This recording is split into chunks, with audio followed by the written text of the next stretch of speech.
Everyone enjoy breakfast? Everyone's fully satisfied?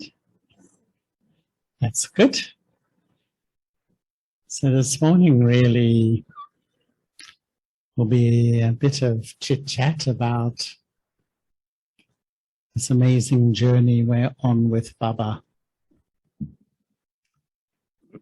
And all the milestones really we have to cross to reach our destination. And it'd be really lovely that I will share a bit. And it's good to ask questions, and if you want to write a question, if you don't feel confident to speak it, it's good. Because we learn by asking questions. And you know, my first meeting with Baba, I was just 2 months in Gyan. I was so new. I was just 22 years old. And it was in the history hall in Pandav Bhavan. And there was probably about this many, maybe a few more people. In those days, sometimes we'd meet Baba with 50 people, 70 people. And it was the time of personal meetings. And Baba spoke the Moli, and then Baba invited the double foreigners to come and sit in front. The double foreigner season was 3. There was 3 of us. And I sat in front of Baba, and as always, Baba gave me drishti. Baba would always meet with drishti. And it was almost like Baba's drishti went so deep into the soul and scanned all the memory track, like scanned all the sanskaras in the soul. But Baba's vision fell on a part of me that had gone to sleep. You know, my pure self, my elevated self, my deity self. And it's almost like Baba's vision massaged that to the surface and introduced me to who I really was. And my self-respect changed that day. Something shifted inside of me. But it made me realize that a part of body consciousness is that we become completely blind to who I really am. Not only do I become blind to my weakness, because I become quite sensitive about my weakness, I become blind to my greatness and my beauty. It's like a double blindness that I really have. And when I went back to London, and I was living in London, and I had a friend that I was attending the center with, and there was a very small class in London in those days, and Daddy Janki was our teacher. And one day Daddy praised him lots. He was a very sweet brother. I got a little bit jealous. You know? And it was interesting because sometimes I could see clearly that I was a bit jealous. But other times I forgot. And I sort of became blind to the fact it was me and pretended that this was something real. And I think in a way Baba has come to remove our blindness so we can see absolutely clearly, who am I? Who am I really? Behind all the deception, all the masks, all the defensiveness that we've built up in the second half of the cycle. And you know how sometimes in the Muli yesterday, Baba was talking about Maya. And sometimes Baba says, children, storms will come. Baba never says storms might come. Has anyone ever heard that? Children, they might come. He says they will come. And who do they come to first?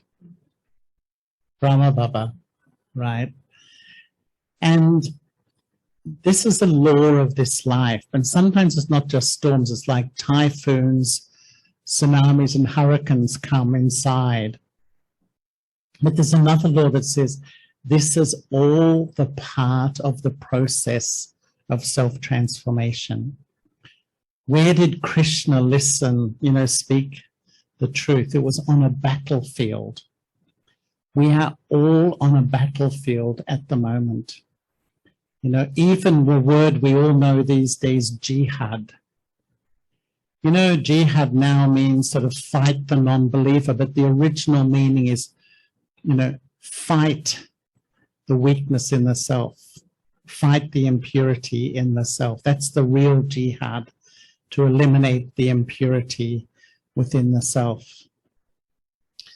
And I think that, we're all souls. We're 84 birth souls. We have all wanted to change for many births, but we couldn't. We didn't know how to change. And so, not being able to change, we began to suppress things in myself.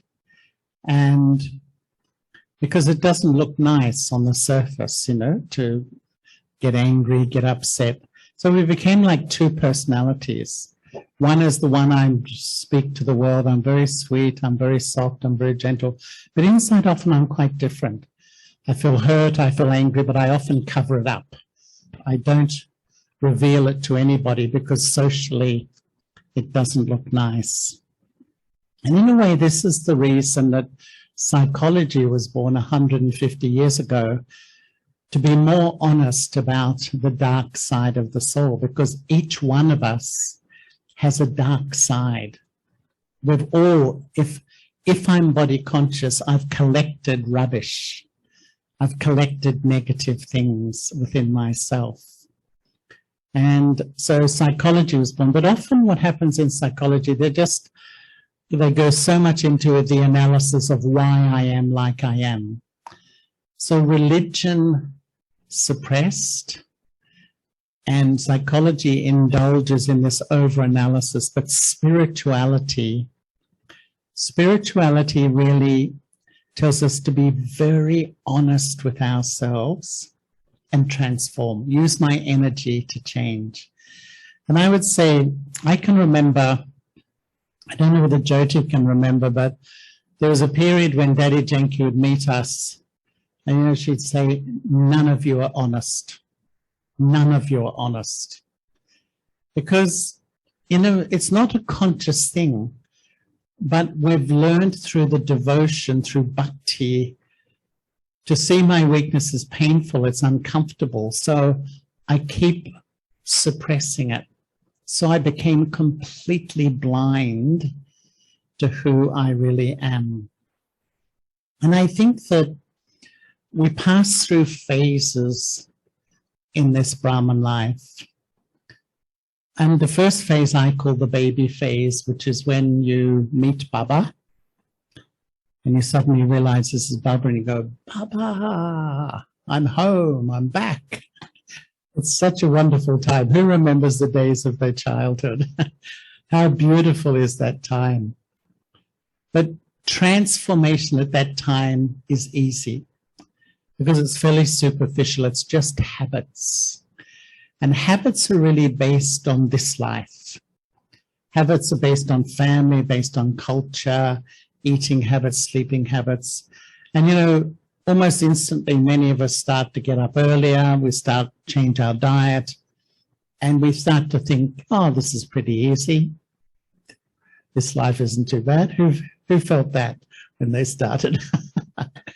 The second phase, I would say, is growing up. Growing up in Gyan. And as I grow up in Gyan, I begin to have some challenges. Some challenges will come in life, in the Brahmin family, with my own sanskaras, and with a little bit of effort, I change. I call them soft sanskars. And these are like sanskaras that have been recorded in the last few births. Maybe just in the last 2, 3, 4 births. So the sanskaras of intolerance, the sanskaras of impatience, the sanskara to see defect. With effort, I begin to change. And then I'm traveling along maybe 5 years, 8 years, 10 years in Gyan. And sometimes we can have like a midlife crisis, a spiritual midlife crisis, meaning that some things I thought I'd changed years ago come back with force. Who's had this experience? It happens to most. And you start to wonder, self-doubt kicks in. And I start to think, you know, really, can I become pure? I've been a Brahmin for many years. And sometimes it even makes you feel you're worse than you were before. Sister Genti once told us, now she's the head of our organization, right? She once said she'd been a BK for 6 years. And all this anger came out in the form of irritation. Things made her easily irritated. And she said, I had never been like that even before Gyan. So we have to be so wise as we have the aim to become a pure soul. Baba says, become Lakshmi Narayan. But equally, I have to manage the process of change. I have to understand that as I go along, sometimes things erupt in me. Don't overreact. Don't give up. Don't lose hope. Because often these things are embedded inside and I've been blind to them. I've sort of suppressed them. Because sometimes I think, you know, when we come into Gyan, our Bhakti Sanskara comes in first.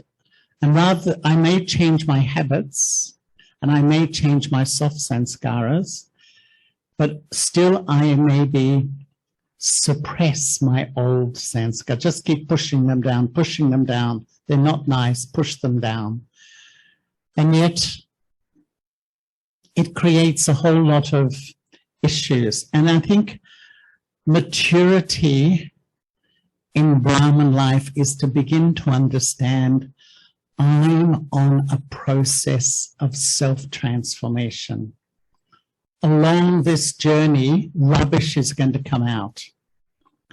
Who's had the experience you travel along so well for a few months, even a year, you feel quite happy in life, then suddenly something comes up that makes you feel uncomfortable, that it makes your self-confidence go down to the point that some Brahmins think, I don't know whether I can do this. Maybe I'm not a Brahmin. Maybe I can't become pure. Really, these things will happen. These things will happen. And I always feel no matter what comes in front of you, never, ever give up. Never, ever give up. Because many things, all my karmic story, all my past, and all the things I've suppressed that I'm blind to will suddenly emerge at different times. It's exciting, isn't it? You think it's exciting? Or is it a bit scary?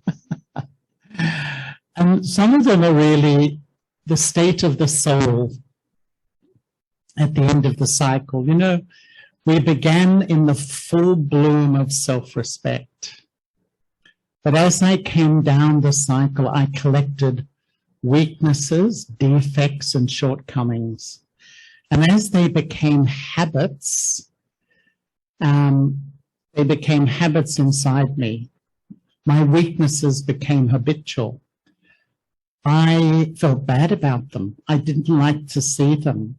I really felt uncomfortable. And so to deal with this discomfort of my own weakness, my own impurity, I began to deny them to myself.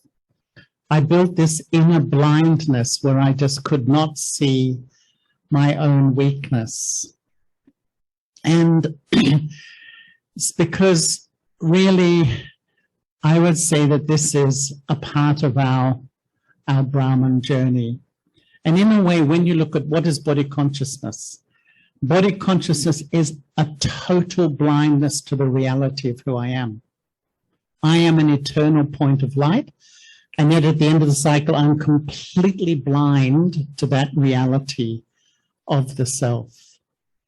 And so Baba is like the eye surgeon. And Baba's come to remove the blindness so we can see reality. And if Baba is going to remove the blindness, I have to really understand that, except I have become blind. I do have blind spots. There are blind spots within me. And this is the courage of Brahman life. This is the courage of Brahman life, not to keep pretending I'm something when I'm really something different, but to have the courage to see myself and peel away the layers of self-deception, the masks I've begun to wear, the masks of the facades I've built up, and the defensiveness, you know. Someone says, oh, you're like, no, I'm not like that, you know. We get so sensitive. Actually, where I feel really sensitive is usually a sign underneath that is something I'm blind to in myself. Where I feel a bit delicate, a bit sensitive, a bit uncomfortable, that's what's revealing something that maybe I've covered up. It happens to all of us, because this is how we managed our weaknesses at the end of the cycle. We couldn't change them. We felt uncomfortable. So we became blind. We pretended they weren't there. And, you know, what is the sign that I've really absorbed Baba's knowledge? What is the sign I've really absorbed Baba's knowledge? I would say that I begin to see things like Baba. I feel in a way the Muli, when you think, what is the Muli? God, the Supreme Soul, the one who's ever pure, is telling us how he thinks, how he sees everything, how he sees relationships, how he sees life, how he sees everything. And in a way, what is Baba's way? Baba is the observer. Baba is never influenced, he's always the observer. And really, for a knowledgeful soul, I feel we have to learn how to be a detached observer of the scenes of drama. Is it easy? Is it easy? You know what happens? Sometimes something happens and my heart's going boom, boom, boom, boom, boom, boom, boom, you know, I'm feeling nervous or afraid. And I'm saying it's drama, it's drama, it's drama, but my heart's still beating and beating and beating. But, you know, so in terms of the scenes of drama, I have to be a detached observer. In terms of others, I have to be a benevolent observer. I would say the only relationship we have with everyone, the Brahman family, my Lokik family, is benevolence. What is Baba's attitude? He's benevolent to everybody. This is our way of self-transformation. You know, in a way, the sanskara of bhakti is to take. I'm empty. So I want to take from God, take from the deities, take from everybody. And what I tend to do is I take the love, I take the respect, I take the cooperation, but I take the insults and I take the disrespect. I take everything. And absolutely everything affects me. When we do service, we create the sanskara of giving. This is why it's a spiritual subject for all of us. It's essential to be a server. Because the more you serve, the more you give, and the more you give, the less you take disrespect, the less you take hurt, the less you take insult. I would say really this has been my experience, that being on the service field for years, I feel less influenced by all the opinions and moods and changes. So for the scenes of drama, a detached observer. For others, a benevolent observer. For the self, an honest observer. The big question to ask my heart, and I would really think about this sometime when you meditate. How honest am I with myself? Am I honest? What was I saying at the beginning? Daddy Janky said none of us are honest with ourselves. Why? Because over the time we've built in all these blind spots where I am denial in myself because it's just uncomfortable to see myself. So what sort of vision do I have? Do I have this romantic vision of myself? I see myself as this wonderful person, you know? Or do I have a completely negative vision of myself? Can't see anything good in myself. Or do I have a very emotional vision of myself? Or a distorted vision of myself? I don't really see myself as I am.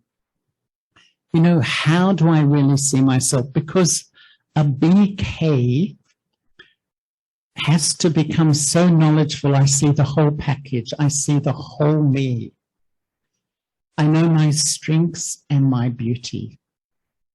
I know my weaknesses. I know my capacity, meaning that I can't compare myself with others. Others can do a lot. Others may have the energy, they can do so much, but I've got to know my capacity. Do I know what I can do well, but do I also know what I can't do well? In other words, can I see really who I am? You know, it's not just knowing I'm a soul, but what sort of soul am I? What are my specialties? What are my weaknesses? What's my capacity? And this is really a knowledgeful soul will actually see the whole picture of who I am. And sometimes I think we have like a partial blindness. There's layers of blindness about the self. So sometimes I see my weakness, but I feel hopeless, and so I quickly forget it again. I go back into my blindness, you know? Or there's blindness. And this blindness, I don't feel happy.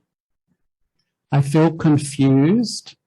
I feel afraid, but I just can't put my finger on the problem. Have you ever had that situation?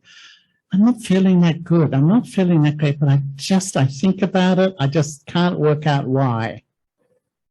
Actually, the real reason is I'm too afraid to see deeply what's the real reason.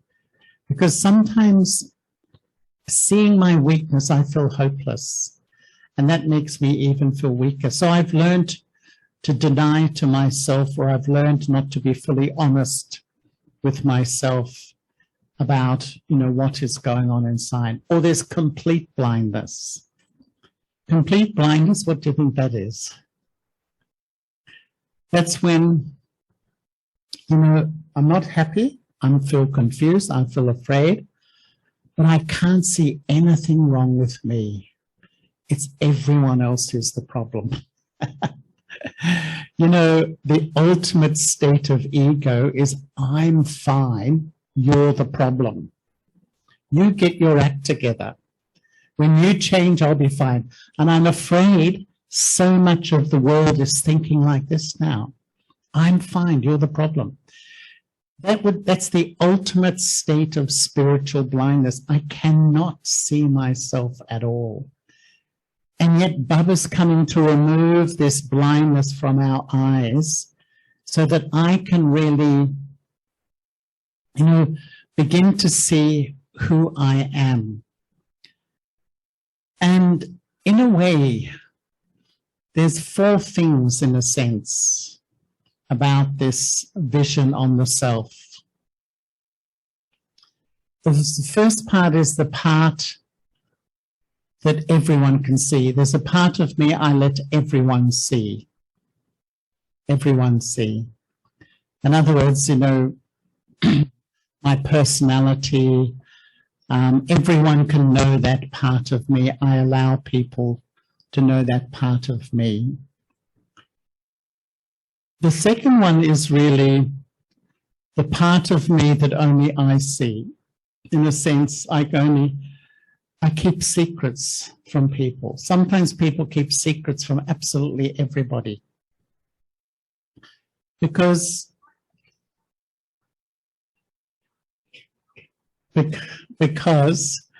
I feel there's some things I need to keep secret. I need to keep completely private.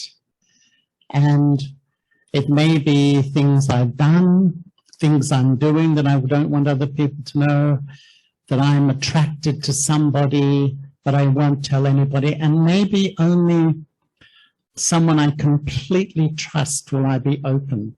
So a part of me that everyone can see, maybe, you know, sometimes I've seen, if I'm really open with you, really bubbly, lively personalities, very bubbly, lively, friendly. And when I've spoken to them, they'll say, inside, I'm really depressed, not happy at all. We become amazing actors. So we allow people to see that part, but there's another part of me we let almost nobody in to see. The third part is what I would call the unknown, which is, in a sense, I don't know and others don't know. It's my karmic story sitting in my subconscious.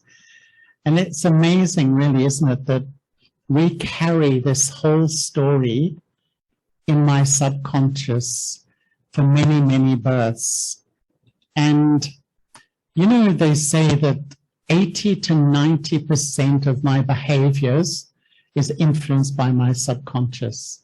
So my past karmic accounts, the past story of my past lives is overlaying and influencing. For instance, if in my past life something happened and I feel afraid, you know, once in Sydney, there was a lady who came to the center with her husband. And her husband was really worried because often at night she would go sleepwalking. She'd get out of her bed asleep but just didn't go around the house. She'd go out the front gate and they found her sometimes 1 or 2 kilometers from home. And when we met Didi, Nirmala, Didi said that in your past life you were confined in a jail or confined. And so the sense is so deep, I've got to escape, I've got to escape. The subconscious takes. We carry so much locked up in our subconscious about our past. We don't know that and others don't know that.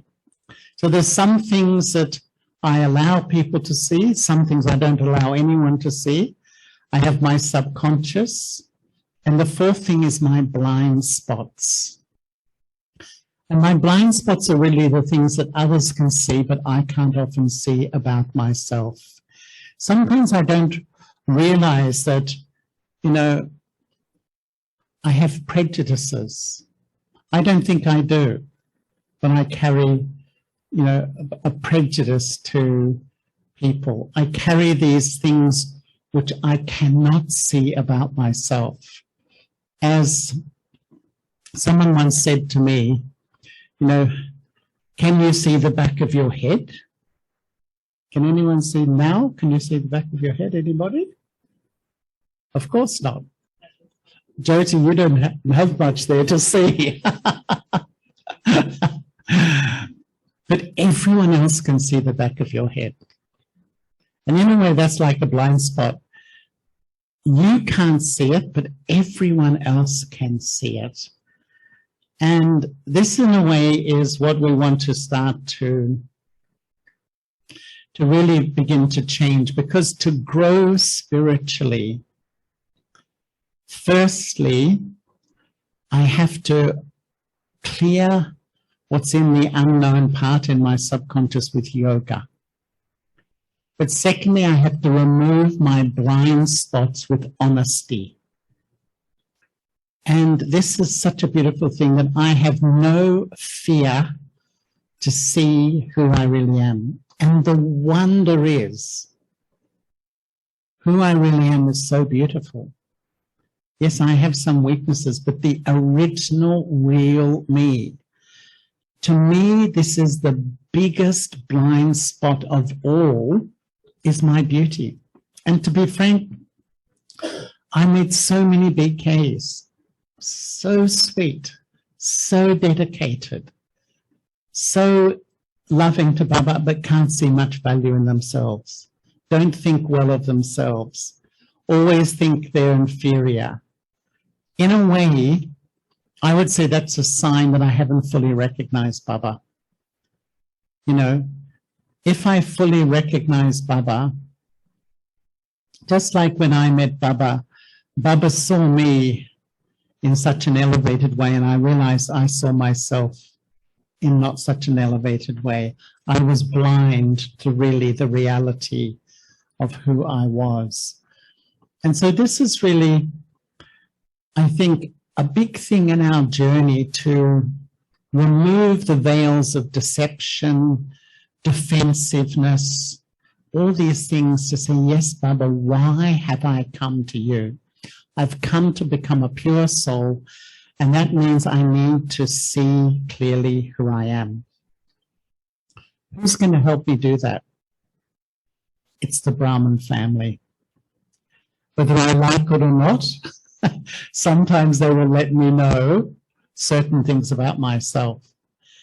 Actually, if I'm wise, I will really appreciate it. You know, if someone says, you're like this.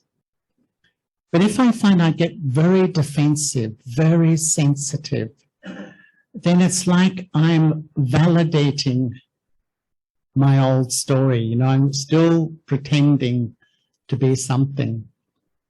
And I think that the reason we've come here is to really change. The reason we've come here is to really know who I am. So what are the signs that begin to help me uncover my blind spots? As I touched on earlier, I think if there's a part of you where you feel quite sensitive, you feel very sensitive, you know, if there's something you do and someone says, oh, I don't like the way you do it, you feel so sensitive or overreactive. It's a sign that somewhere sitting in there is something you need to look at. You need to really understand. Or perhaps you feel very defensive, you know, very defensive about something, or you feel uncomfortable.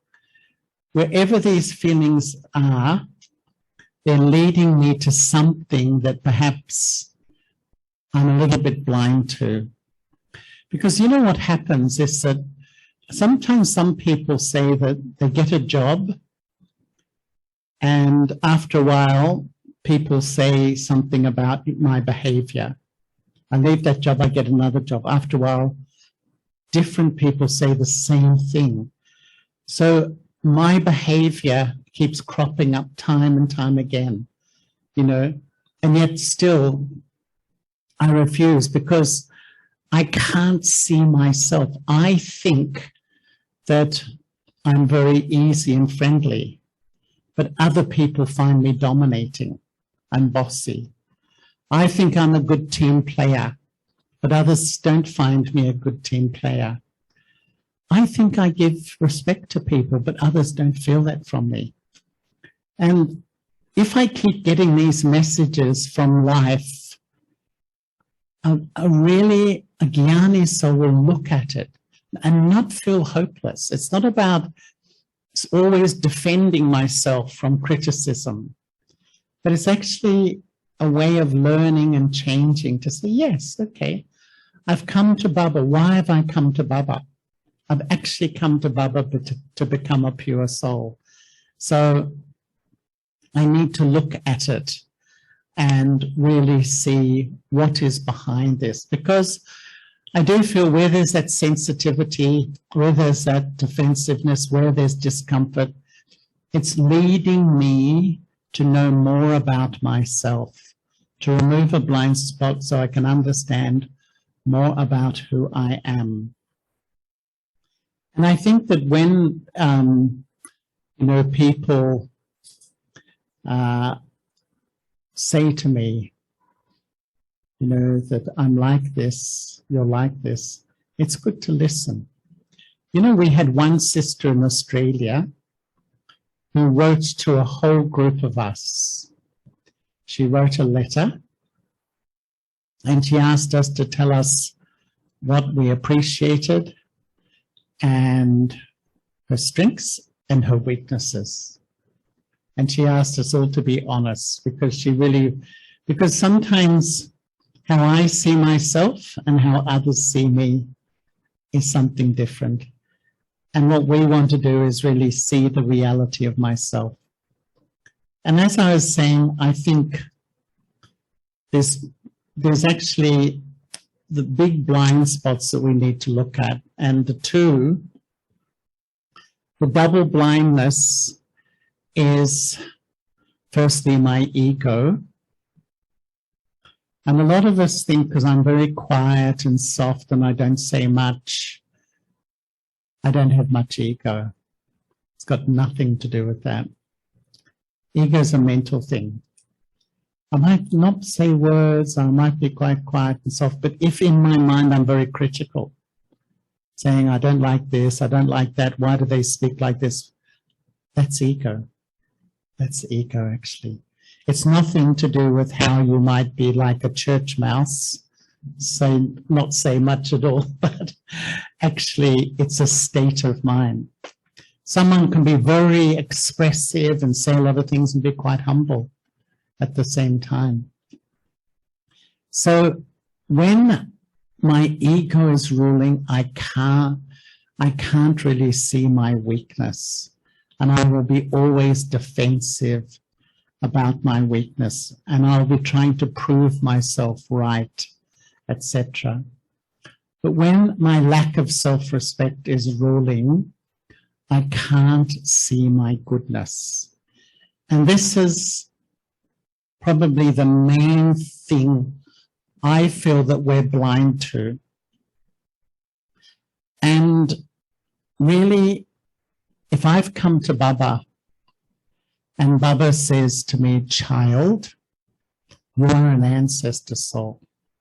Child, you are a world benefactor. Child, you are an angel. And I say, no, Baba, no, I'm not. You don't know what I'm like. Actually, it's Baba who knows me. It's me. Baba sees the original state. I'm stuck in the present. And if I say I'm a Brahman and I remain in my lack of self-respect, I remain stuck in this place of not feeling good about myself, I would say I haven't recognized Baba properly. I really haven't recognized Baba. Because if I really, a knowledgeful soul will step into Baba's vision and see myself like Baba sees me. And really, I would say the story of the yajna is all these young girls who were uneducated. Daddy Janki only had 3 or 4 years of education. How did they become like they were? Because they stepped into Baba's vision. They had the courage to step into Baba's vision and step out of the addiction of seeing myself, I'm not good enough, I'm not pure, I'm not like this, I'm not like that. I put myself in a box of limitation. But actually, Baba sees me in such an elevated way. And once I was on my way back from America once, and I stopped in Madhaban. And I was the only double foreigner there. This was in 1980. And there was actually all the senior sisters, the daddies, were in Madhaban. And Daddy Prakash Muni was reading the Moli. And if you've ever been in Daddy Prakash Muni's Moli, it's very entertaining.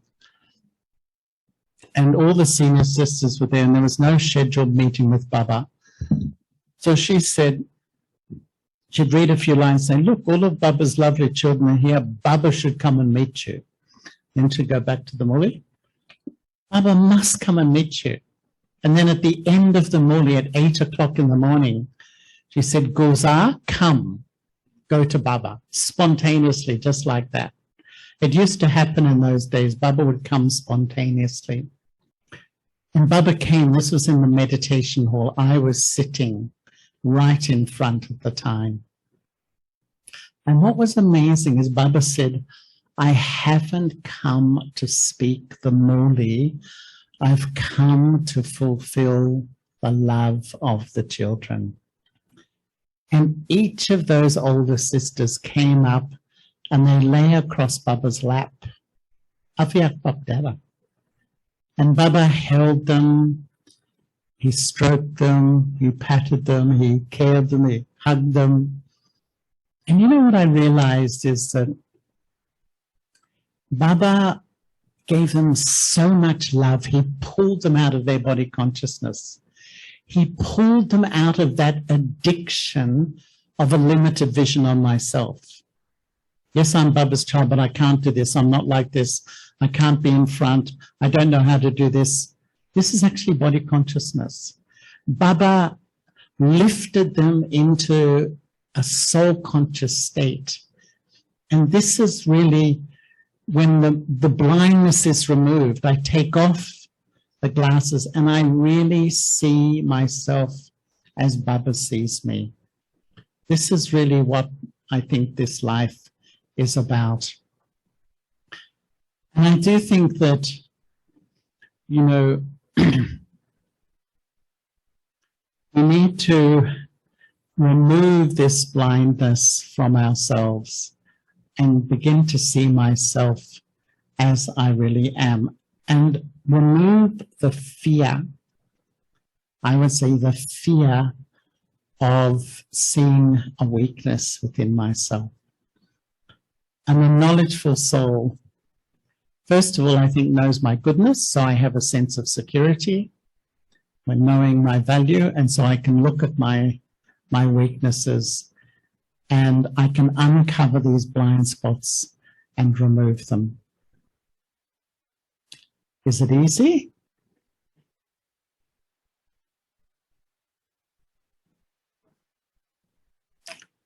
Possible. It's absolutely possible. You know, we can just go along in Brahman life. We turn up for morning, we fill our notebooks, we go home. We just get into this routine. Or am I really engaged with self-transformation? That's what a true Brahman is. And a part of that is having the courage to really look, you know, what's underneath and what I need to understand.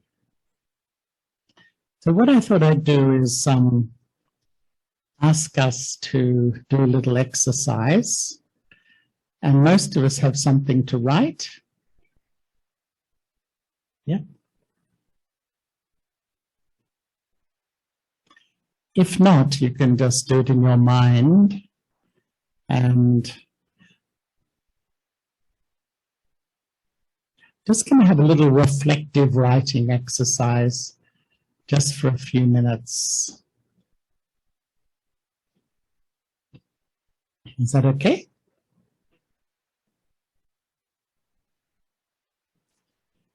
Does everyone have something to write in? I think most of us do. The only one is Jyoti. Maybe he needs to get his book. So,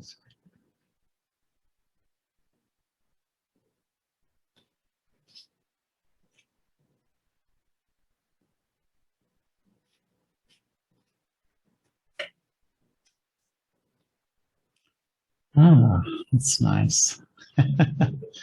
Pardon? Yes.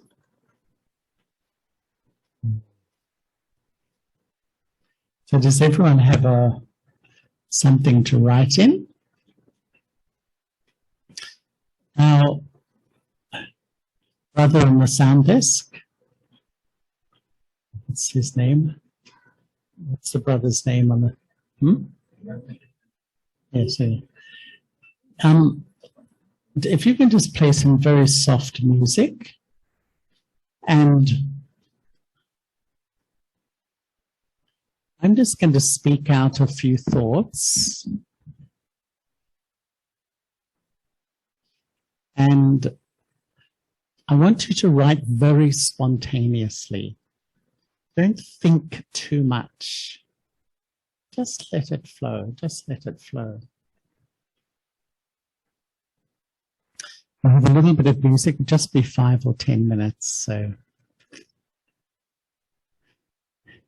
let us sit quietly. And I'm going to ask a few questions. If you can, just don't think too much, just write very spontaneously.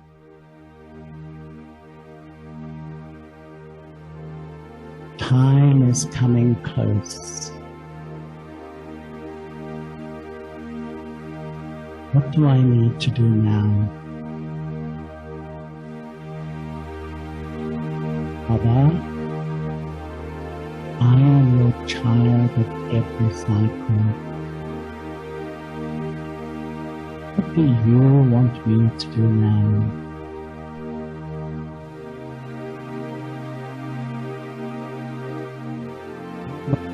To know myself deeply and bring deep transformation.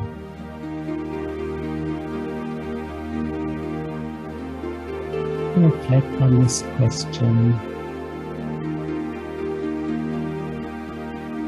and just write so honestly. This is just between me and God.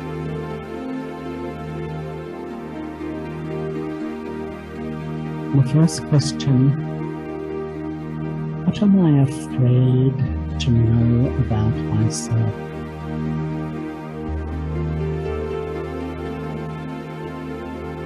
Am I blind to myself?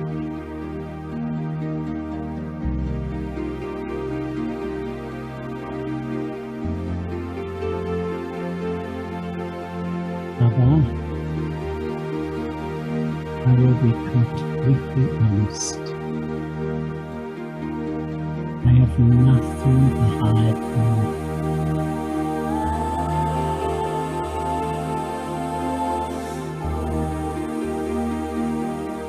I'm afraid to know that some people don't like me. Even some reject me.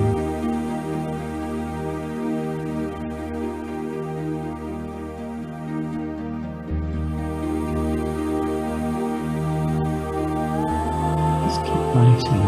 Just keep writing. What?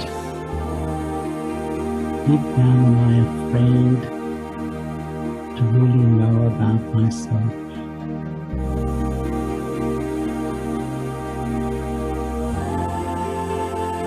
To know that under my facade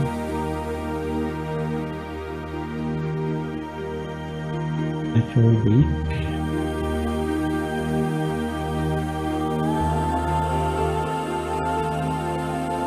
I should feel that others see my weakness.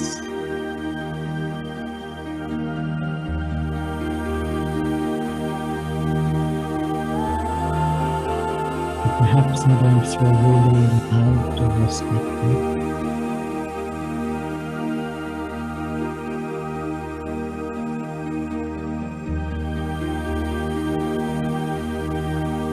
I need to know that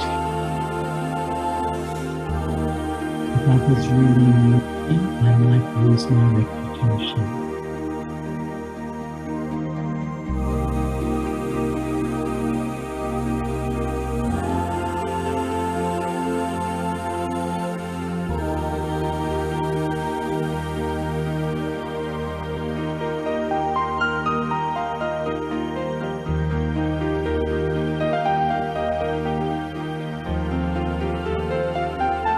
keep writing, be spontaneous, don't think too much.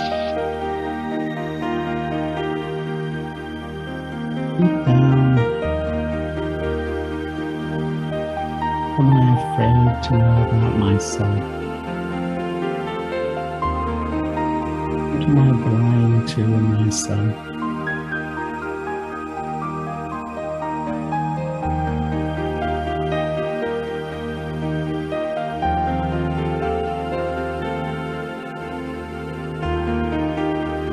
Or am I also afraid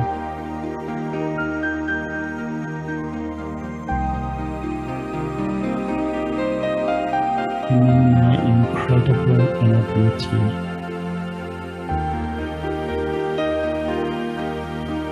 to really acknowledge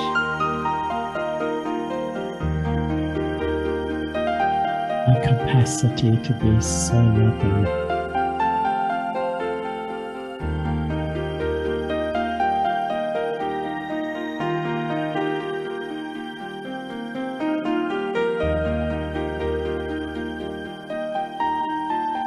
Just keep writing. What are the things inside that I may be blind to, that I need to change?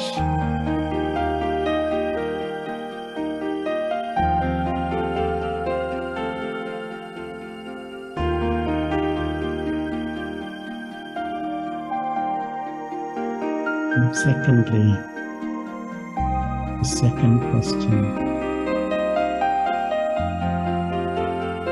What is the thing I least want to accept about myself?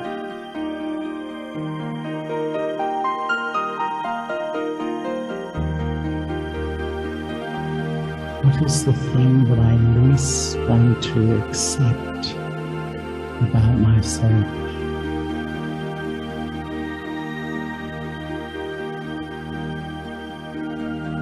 But maybe sometimes I am wrong. I find it hard to admit I'm wrong.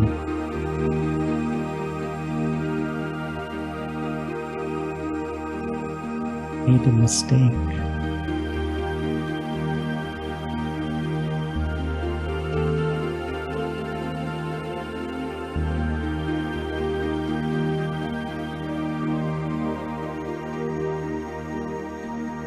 Now take my self-respect from my role, from my responsibility. Just be so open, talking to you.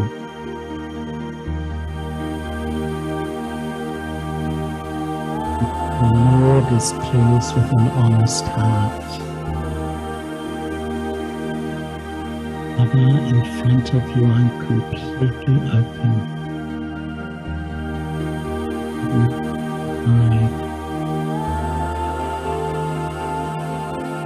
And the reason I'm doing this is I want to transform myself.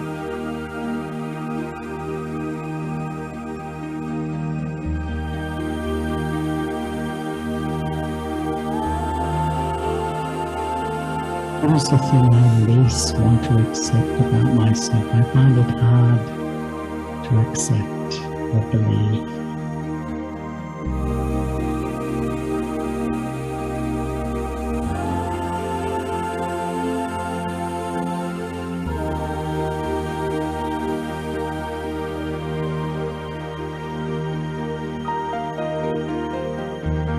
It actually takes great courage, so honest.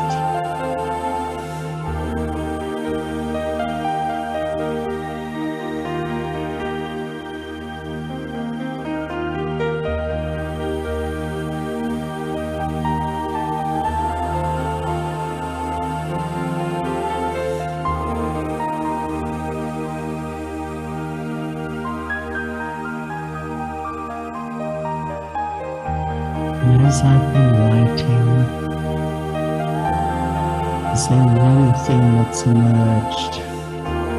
One thing perhaps that I'm blind to, I have been blind to, or I find hard to accept. and I want to change in myself. That's the main thing.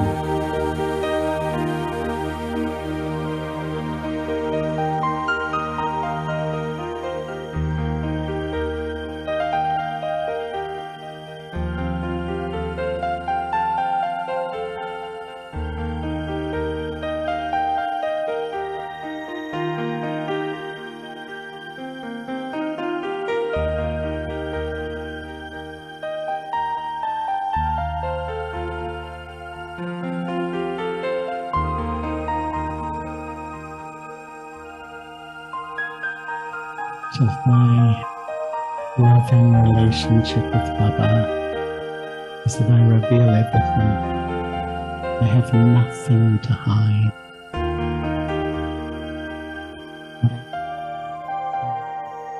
Baba, I am yours. I don't have to pretend to be something.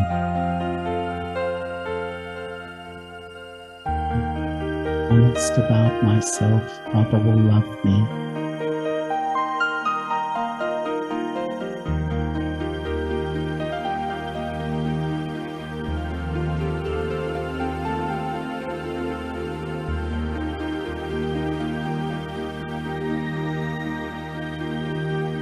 And just for a few minutes, I want us all to find two others. And just share our experience of what we realized. If you don't want to share what you've written, that's okay. What we began to realize about blind spots. So, for a few minutes, if you want to turn your chairs around or get up and move around, just to find two others, and the brothers and sisters can mix up and find two others, and just to share. Maybe you can share openly what you've realized about blind spots and how they can affect your progress, or if you don't want to talk about your particular blind spots, just the whole exercise of being really honest with myself and trying to see myself clearly. How did you feel? Is that okay? So if you turn around and maybe for about 10 minutes, and please give everyone a chance to speak.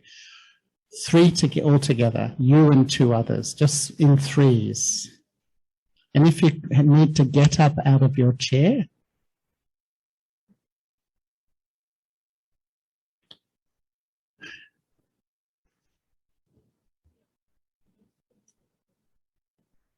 you can get up and move to the other side of the room. And those online,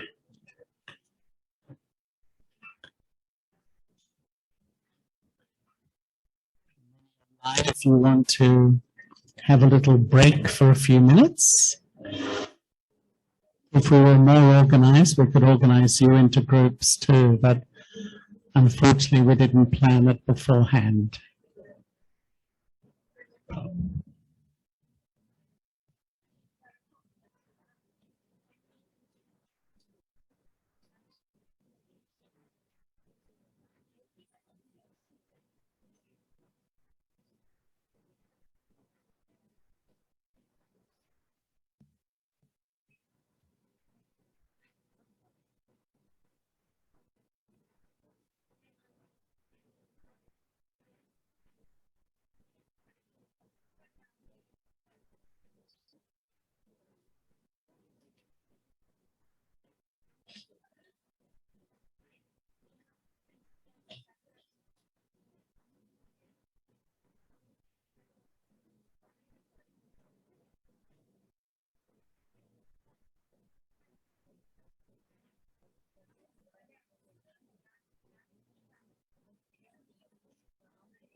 Om Shanti, can I hear anything?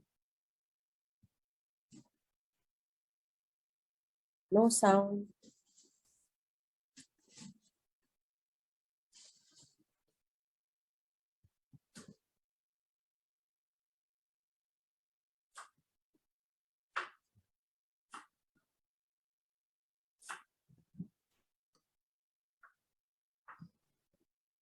Om Shanti.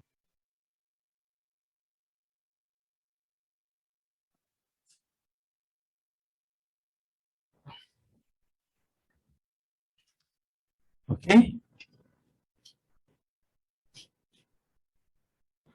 Okay. Okay, so translation is okay. So here's the first question, brother. How do I know I'm making the correct link with Baba during meditation and not just my imagination? Well, you'll feel happy, intoxicated, uplifted, transformed. You'll feel all those things. I would say that the main reason we don't, there's really two things when we sit. We can either believe in Baba or connect with Baba. In a sense, devotion is just sitting and believing in God. You get some little benefit from that. But for us to really link with Baba, I have to be on the same wavelength.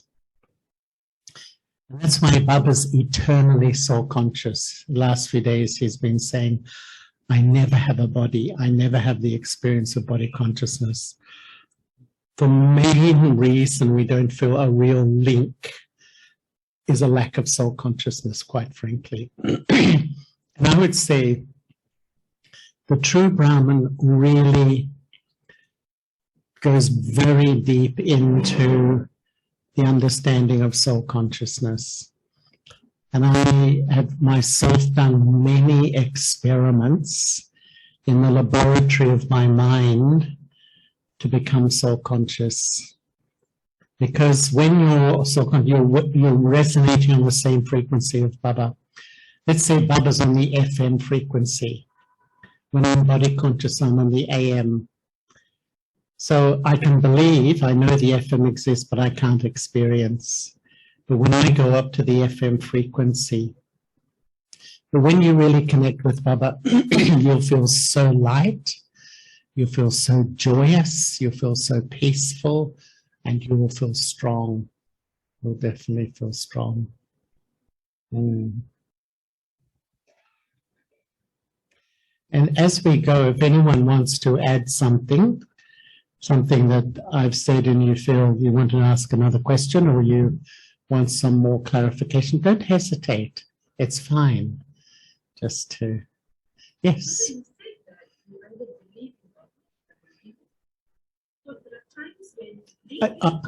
Either believe in Baba or connect with Baba. Yeah. Sometimes the connection is not right. Just can't make it. At that point of time, can I make use of this believing?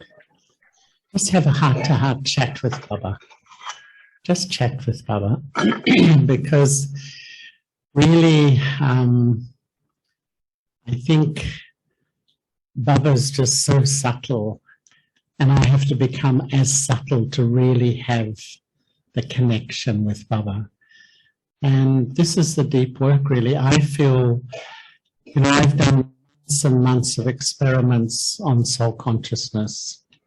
And I'm sharing a bit about this in Singapore because, once I asked Didi Manmohini, now, when Brahma Baba died, Baba appointed Daddy Prakashmani and Didi Manmohini. And I said, Didi, Baba makes us, tells us to do so many efforts. Every Avyat Muli, so what's the main one? She said to be incorporeal. And then I remember when Brahma Baba left his body, he summarized 32 years of effort. The first word, incorporeal. And actually that's been my main focus And what I do is, it's like experiencing you're a non-physical being in a physical world. You feel naturally detached. You don't have to sort of psych yourself, oh, I should be detached, I mustn't be influenced. The natural consequence of being incorporeal is you're in this world and uninfluenced by this world, and you feel absolutely close to your incorporeal father. It's, I used to do this experiment, what is the feeling? So I used to go about my day practicing to be the incorporeal soul, asking myself, what's the feeling? Not just chanting, oh, I'm incorporeal, that's like bhakti. No, what's the feeling when I'm non-physical? And you feel so separate, and you have an understanding that death is nothing. Death is like taking off your clothes at night and nothing, no different. You know, Baba's taking us to such a high level. And quite frankly, I feel a lot of the reason we fluctuate is a superficial practice of soul consciousness. And the first 14 years of the yajna, Baba drilled into them. They'd wake up in the morning, sit in their bed, I the soul go and eat my breakfast, I the soul take my bath, I the soul talk to the soul. It is so deep. Sometimes I think we've hardly 3 or 4% soul conscious. We believe it, but the more soul conscious is like I enter Baba's world. The more I'm body conscious, my mind is caught in this world. The more I'm soul conscious, I really enter Baba's world. Yeah. I'd really, to me, if you want to make one effort, I'd really make the effort to go deeper, deeper, deeper into soul consciousness. Next question. What are the signs that I'm making accurate effort? Be happy. That was the answer to the first one too, wasn't it? Yeah. You know, sometimes people see effort as, you know, I have to wake up and I have to do this, and you'll get tired doing that sort of effort. You know, accurate effort is attention. It's just, you know what happens? Let's say you have a lot of maya, you feel very upset or negative about something and your stage goes right down. How much effort and energy to get your stage back again? Can take days. But if you notice you're paying attention, you notice you're going down that way, you quickly bring yourself back. You know, because we can see some thoughts we know are going to take us into a dark place, an unhappy place, and yet we keep thinking them. Maybe someone said something to me, someone's done something to me, and I just keep, and then I wonder why I'm unhappy, you know. And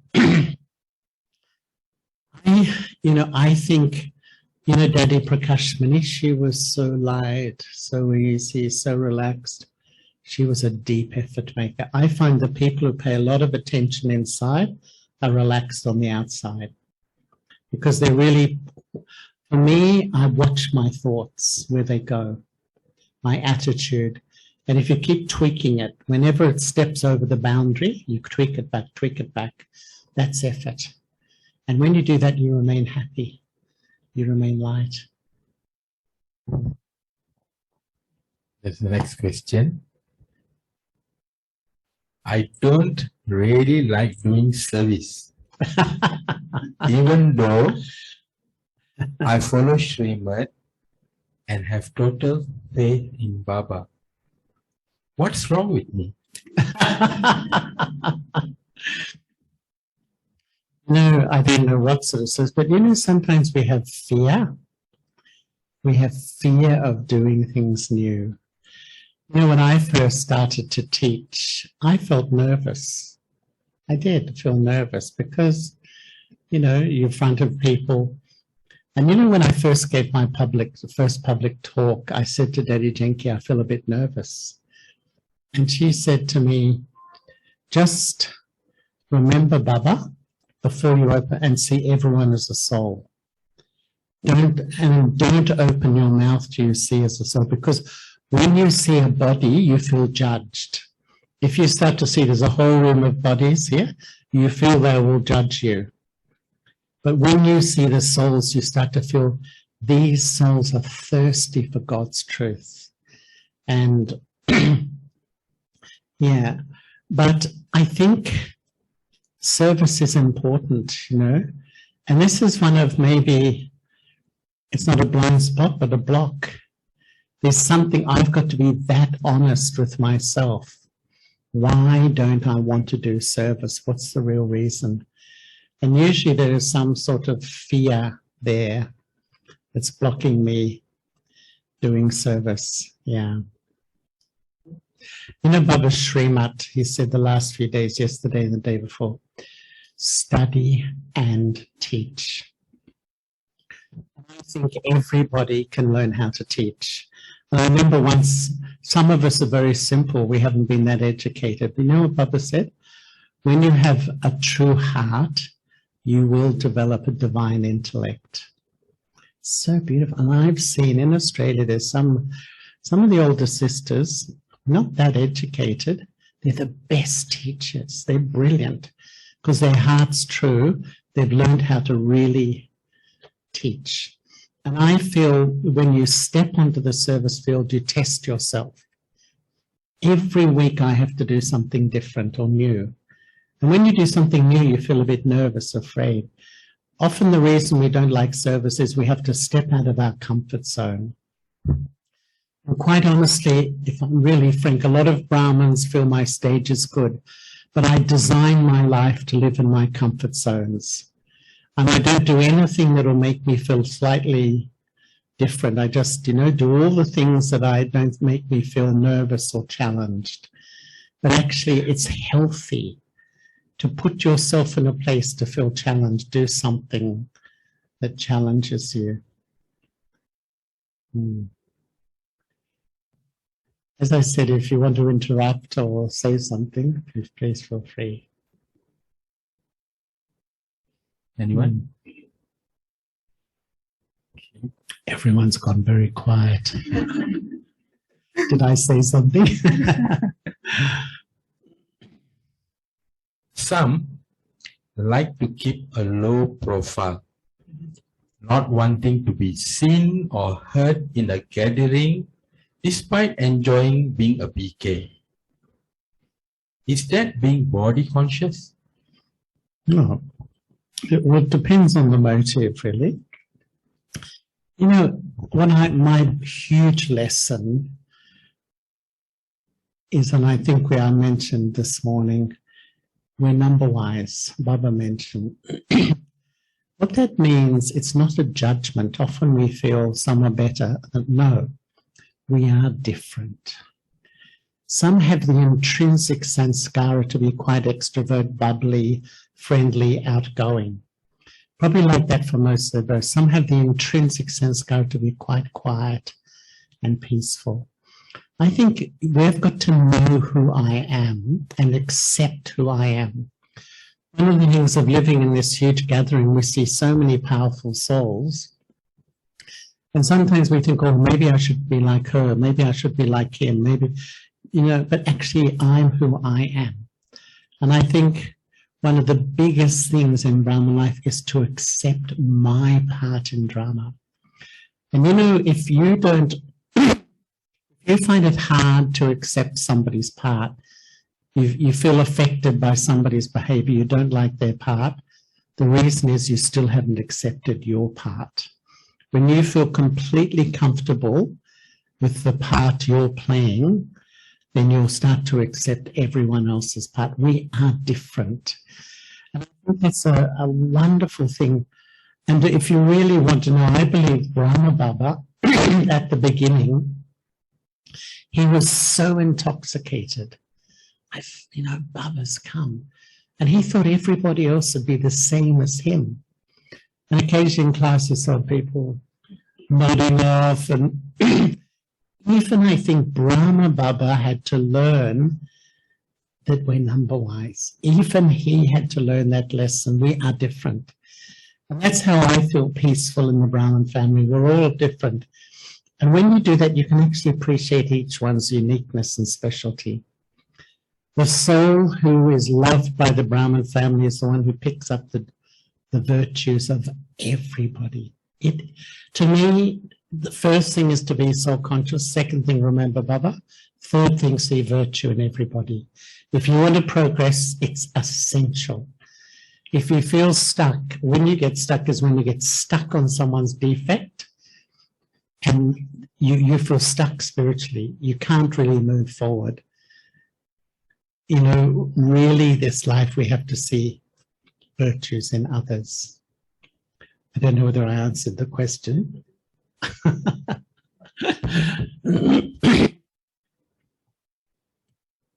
Next question. I feel that ego and greed are the worst vices, but Ego and greed. Okay. Ego and greed are the worst vices, but Baba says lust is the greatest enemy. We see that major disasters in the world take place due to ego or greed and not lust. In what way does Baba mean that lust is the greatest enemy? Well, it's lust that really makes us identify with my body. And it's like, you know, the soul, when I'm with God, I get the pleasure through this subtle relationship by the soul with God.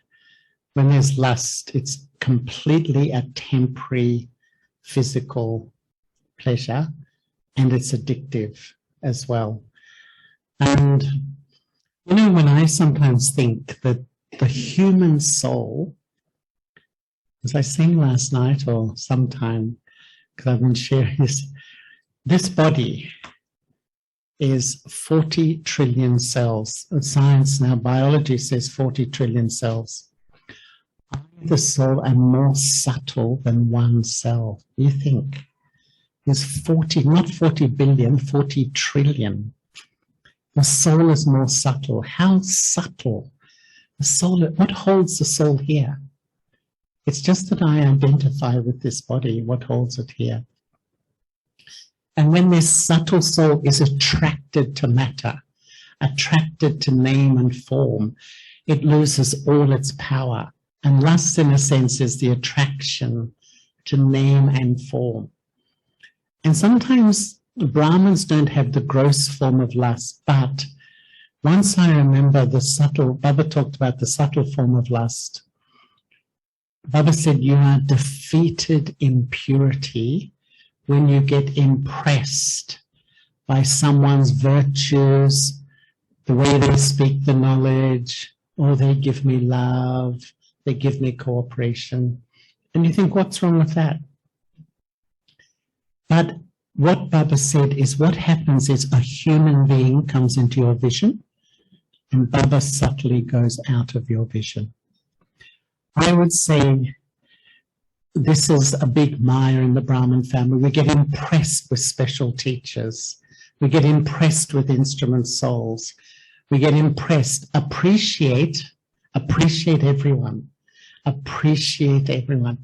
But when you get impressed, you put them on a pedestal. And the more you get impressed with some, you get disgusted with others. You tend to go the one way. I like these ones, I don't like these ones. This is body consciousness. And being impressed is the subtle form of lust. The subtle form of lust, I would say.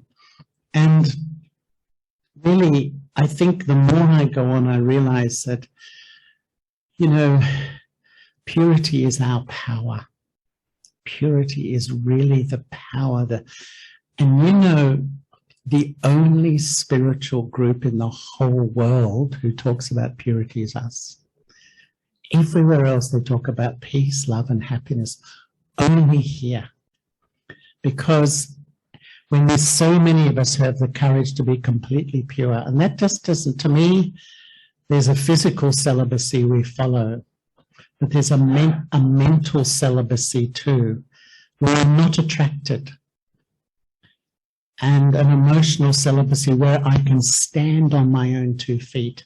I do not need another human being to make me feel okay about who I am, because that's real purity. And even when you stand in your self-respect, you and Baba, and you don't need anybody else, you become a powerful spiritual being. Dependence makes me weak.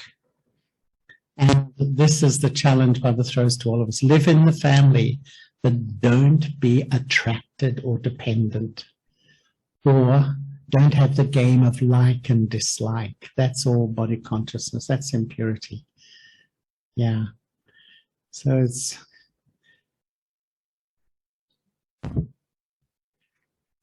yeah, not to be really what Baba loves, that I'm not influenced by any human being. I'm not impressed. And even if you don't mind me saying, I'm sorry I'm going on a bit about this. Let's say there's someone like Sister Shivani. Now, I know her very well. She's a lovely sister, but we shouldn't be impressed with Sister Shivani. We shouldn't be impressed even with Sister Jayanti. Or we respect them, we appreciate them, but getting impressed, Baba said, when you get impressed, you are deceived, and when you are deceived, you take sorrow. So we've forgotten really who made them like that. Who made them? It's Baba. Everything in this life is to focus on Baba. So it's learning to appreciate everyone, but not be impressed by anybody. This is purity. This is real purity. Yeah.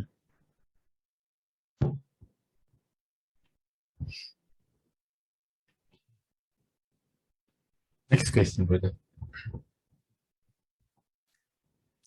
I don't really worry about my status in the golden age.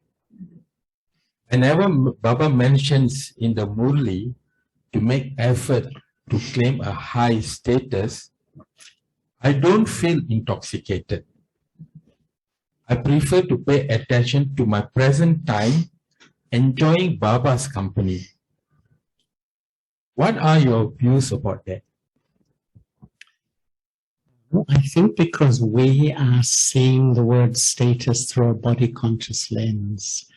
Because in this world, status is with corruption, impure use of power, greed, all these horrible things. And so that's why the word status. But in the golden age, it's fundamentally the result of your stage at the end of the cycle. So we should want a good status, because fundamentally it means I have a lot of effort now to reap my fruit in the future. It's like Baba says, you know, your children, you have palaces of gold and diamonds. I mean, I have had zero interest in jewelry and gold. It's just, I'm not even this much in this life. There they have physical beauty, but here they're tainted once again with crime and corruption and power and wealth. So it seems tainted when we think in an iron-aged way. But if we think in a golden-aged way, gold and that light will play on them. They'll be absolutely beautiful. It's like art. They're like art in that way. They're really beautiful. And it's the same with something like status. Sometimes we have to interpret the word in a soul-conscious way. Because in a body-conscious way, it's loaded. A lot of the language Baba uses these days is loaded with things that we don't like, because we're sort of looking through the lens of a body-conscious world at the moment. So I sort of, you know, in a way also, when you have a high status, you come close to Baba in the golden age, in his Narayan form, his Krishna form, etc., etc. So try to unload it with the iron-aged body-conscious language and load it with, you know, how Baba's really seeing it through a soul-conscious lens. Does that make sense?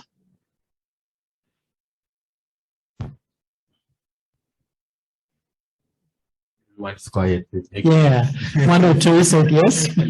Maybe it made no sense to most. Okay. BKs have the tendency to compare with others when it becomes, sorry, let me rephrase that again. BKs have the tendency to compare with others when it comes to making effort or doing service. How can we avoid this? Yeah. You know, comparison is a big vice. And Eddie Jenke, once we were meeting, she was meeting the NCs of foreign countries because comparison leads to jealousy.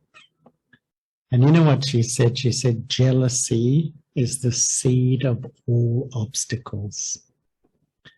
And you know, when she said that, if I'm really honest, I said, oh, really, Daddy? All obstacles?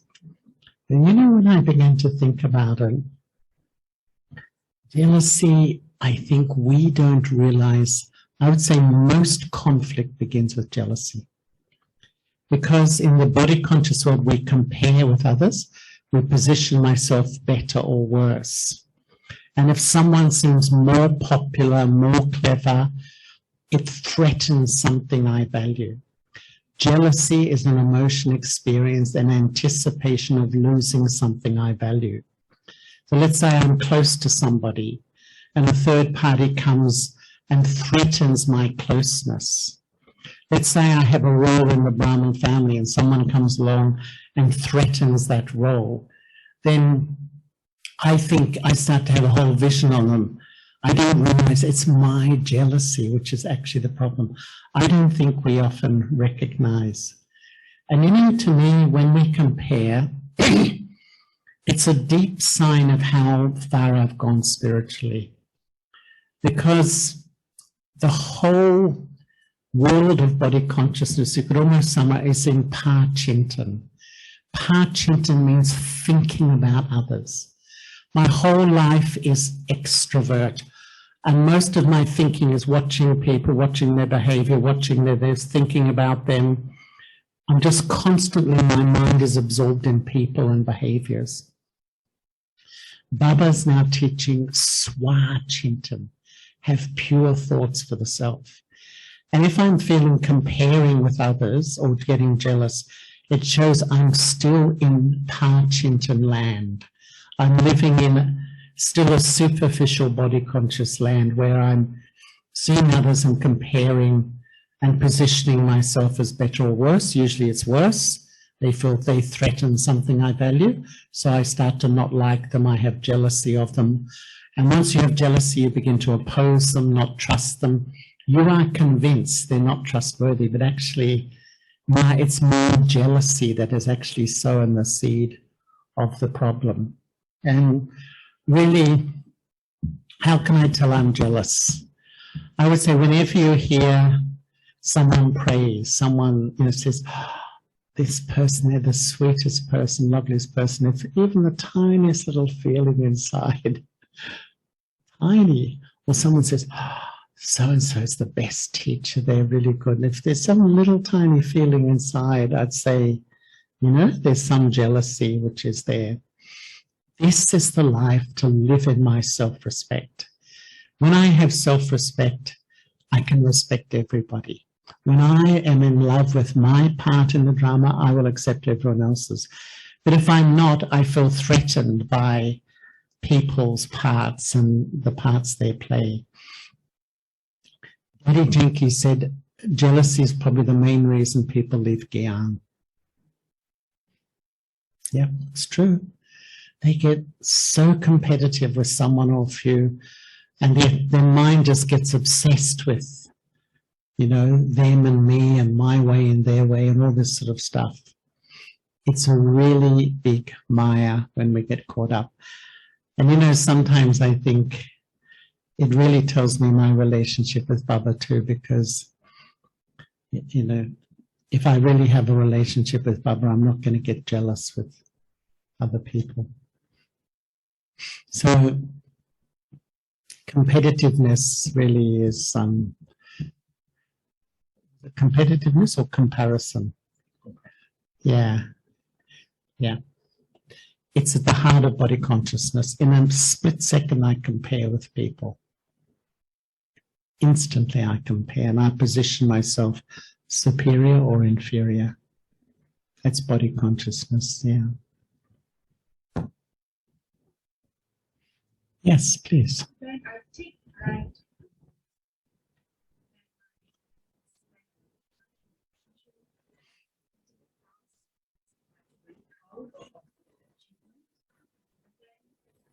someone else is chosen to do the task the next time, then I feel it hurt.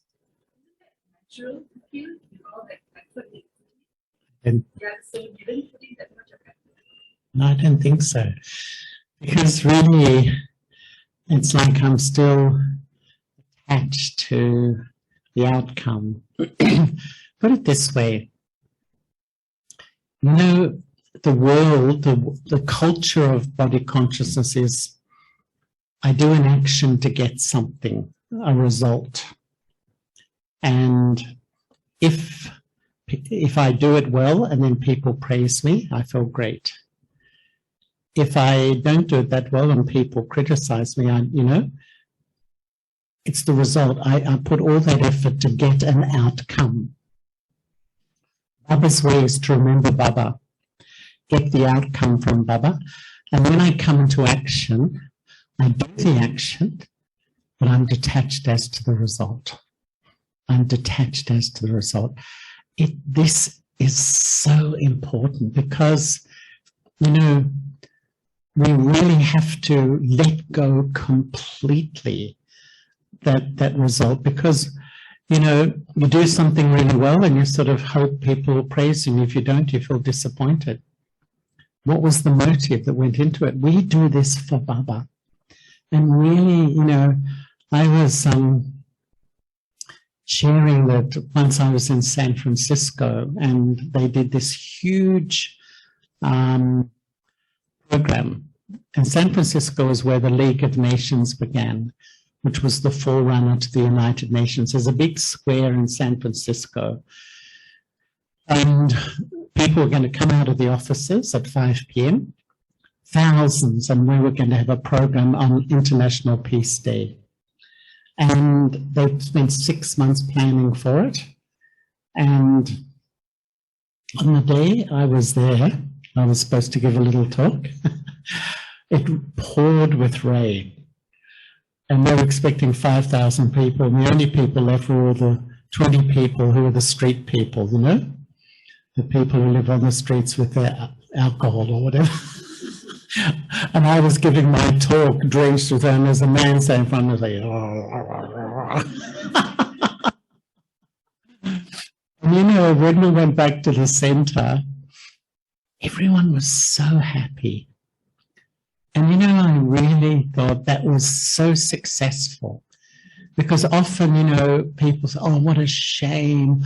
Oh, no, it didn't work out. We put in all, that's how people normally are. But it's drama. It's absolutely drama. We put in the effort and what happens? And to me, if I'm really honest, I think it's healthy. I get the chance once and then somebody else gets the chance. I think it's a healthy thing, actually, no matter how well you do it.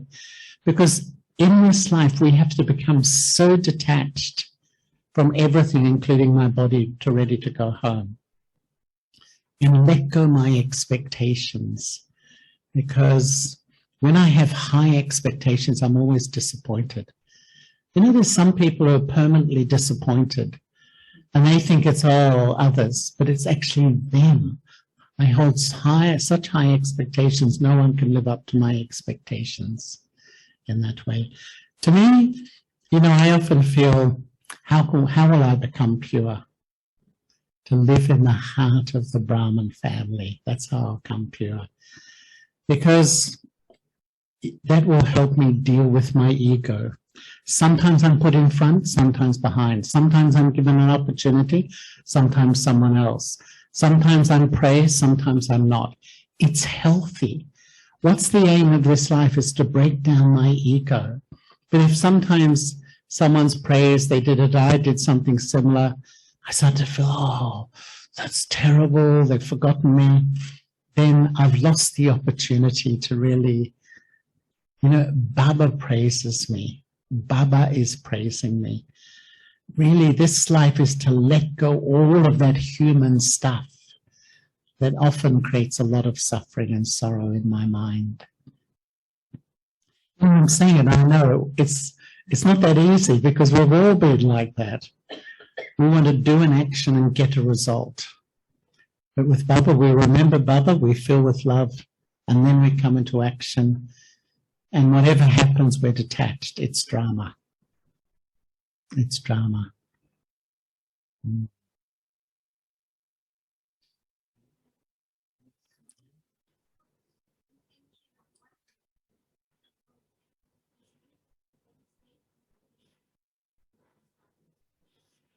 Absolutely.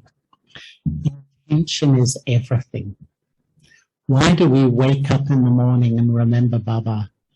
Because you create this elevated awareness, and then all the intentions, the seeds of all your actions come out of that elevated place throughout the day. That's why we do it. You know, the power of an action is the intention that it's done with. And when my service is done with that love for God, not that I want recognition, I want respect, I want praise, I want to be noticed, I want a role, I want a title, that will always create so much Maya. But when I really do it with love in my heart for Baba, that pure intention will bear such beautiful fruit in my life. I will get blessings from the hearts of everybody. At the heart of the law of karma is intention. The power of an action is intention. You know, you can help an old lady cross the road. Someone will do it with so much love, see the old lady, and take them across. Another person, you know, will take the lady across, but that person feels, oh my God, why can't she do it herself? Okay, I'll do it. You know, the lady gets across the road. It's the same action, but it was the intention that was different. Even in the law, you know, when someone is murdered intentionally, they go to jail for a long time. If someone dies through manslaughter, in other words, it's unintentional murder, even the law recognizes intention. So that's why the more I'm with Baba, my intentions are clean and pure, I will reap the highest fruit in life. It'll naturally come to me. The more my intentions is, I want your respect, I want you to notice me, I want a role in the center, I want this, you know, all these subtle things. You won't get them, then you get disappointed, you get frustrated, you get unhappy, you get resentful, all these sorts of feelings come. And we justify them. Sometimes we're so good at I feel justified in those feelings, but actually it's my body consciousness. Yeah.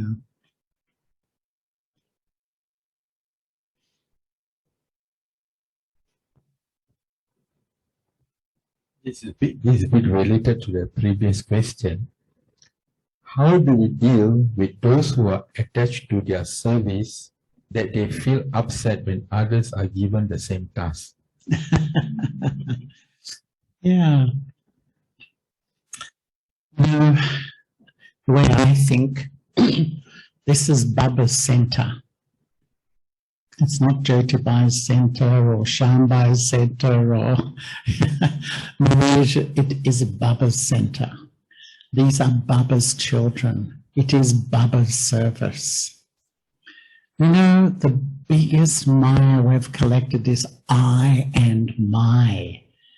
And it actually discolors everything in life, you know, and it's God's work, and it's such a privilege to be an instrument to help in his work. But when I start to become attached to the service or my way and your way, that's where and I think if let's say in this center, all of you in your heart say 100% is for Baba. We're all doing it only for Baba. We truly do it. The class will quadruple in 1 year, the numbers of people. That purity of intent. It's not for my glorification. It's not for my praise. It's not for my, role or position. It's pure. The intention is for Baba. And that's when service really has power. And it's true though, sometimes people get attached. It's my service. You can't interfere. This is not Baba's way. There was a time maybe 30 years ago, what Baba said to all the sisters in India? All the main sisters, you have to move to another center. Because you get new center, my way. Because, attachment is the biggest Maya. And that, when we look at it, attachment is the biggest deception in a way. We can't own anything. We can't own anyone, not even this body.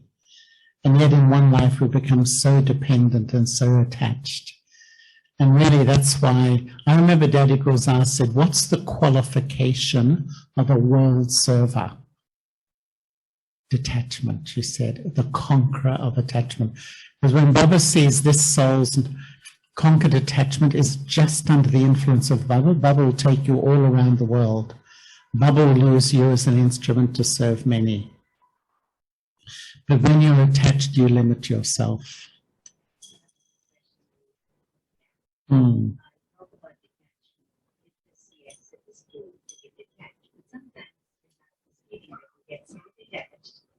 That you were completely ignored, or you didn't tell me, so I didn't do it. Nobody did it. So it's like, then it's like you become completely detached. Now, is that sometimes that when you're too detached, it gets misunderstood? It's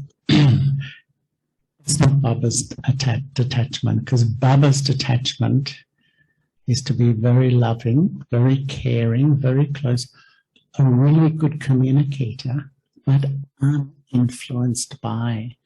So when some people say, oh, I was detached and I forgot to lock the center and people came in and robbed everything, oh, well, drama, but I'm detached, That's not Baba's detachment. There was one story that one sister came into Mama's class as she was just finishing her class. The sister came in and said, oh, Mama, I'm so sorry. I was in such deep remembrance of Baba, I missed my train stop. And Mama said, you weren't remembering Baba at all. Mama said straight to her, because a yogi is accurate. So this idea, detachment is the most misunderstood word of all. Because some feel become very aloof, uncaring, There's the senior style of detachment, which means in the name of detachment, I'm not responsible. There's the don't care style of detachment where, like you were saying, I don't care, who cares? Or there's the escapist style of detachment. And a lot of people can't cope in this world. So they sort of live in their own little world. They say, I'm detached, but they're sort of cut off. They're not really present in this world. They're cut off. This is not Baba's detachment. Who is the most loving in the world? Baba. Who's the most detached? Yeah. The law says to be truly loving, you have to be detached. Why? Because when you're detached, you can love someone when they behave well, and you still love them when they don't behave well. You can love everyone. But when you're attached, when they behave well, you like their company. When they don't, you don't want to know them.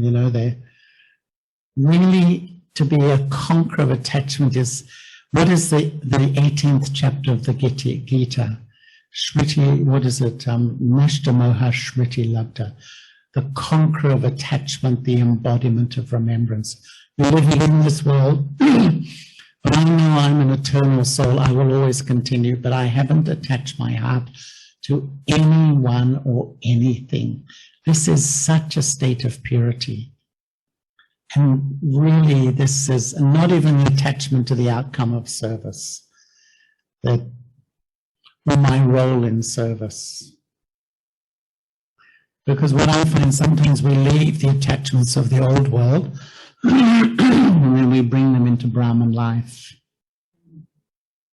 We transfer them without realizing into the Brahman world. More subtly, not as gross, but more subtly. Yeah.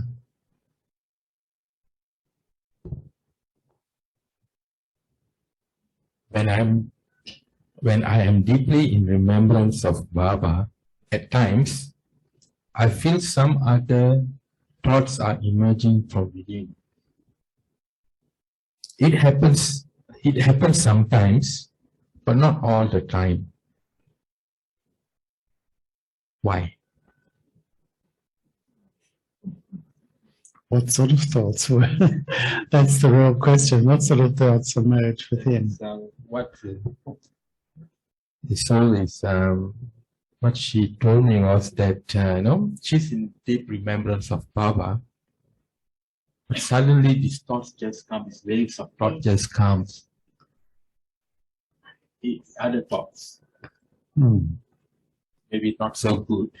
Maybe hurt your feelings. Oh, waste thoughts. Well, I'm not so sure she was deep in remembrance in the first place, because I think we really are in, sometimes if you really remember Baba and you're in that really elevated, detached space, when things come up, you have such clarity. You see so clearly what I need to do. I remember there was a brother from Australia, very, very sort of powerful personality. He was the CEO of huge companies. And Baba said to him, sit in the early morning hours with a plain intellect and Baba will touch you. And you know what I feel is that we often sit in meditation, but we have a whole agenda. We keep thinking we're so self-absorbed, my life and my Lockett family and the center and this is happening, that's happening. I'm so sort of absorbed in my life that Baba comes along with Amrit Vela and he says, good morning, child. And Baba says, oh, you're busy. I'll go on to the next one, we laugh, but I think in a way when I become detached from myself, in a sense, my intellect has no agenda, it's clean. Baba can influence me, at that time, and I get such clarity. But, if I'm remembering Baba and other thoughts come, I think then there's some lack of, quality of remembrance, I would say. Can you clarify what you mean by lack of quality in remembrance? Yeah, I think that when you're really absorbed in Baba, deeply, Baba's your world. And really, it's like the sense organs are closed. The mind, the eyes, the ears, you're not influenced by the world. So the other thoughts won't really come. And that's what I mean, that maybe I'm remembering Baba, but the quality isn't that great. If suddenly, even if other thoughts do come, I will get a clarity on how to understand those thoughts and quickly finish them rather than them just coming along. This goes to continue with that question. How do I overcome? So I presume these are all storms of waste thoughts. So there's a question here. How do I overcome storms of waste thoughts that disturb my self-progress? Well, what does Baba say? And I think I said this morning, children's storms will come. Everybody, because And sometimes, as I said, typhoons and hurricanes can come too. Because when I want to become pure, it challenges, you know, my old story, and my old habitual patterns come back at me with force. You know, my definition of waste thought is a lack of acceptance of drama. If I'm absolutely accepting of drama, I won't have waste thought. But often we fight drama, we reject drama, we try to control drama.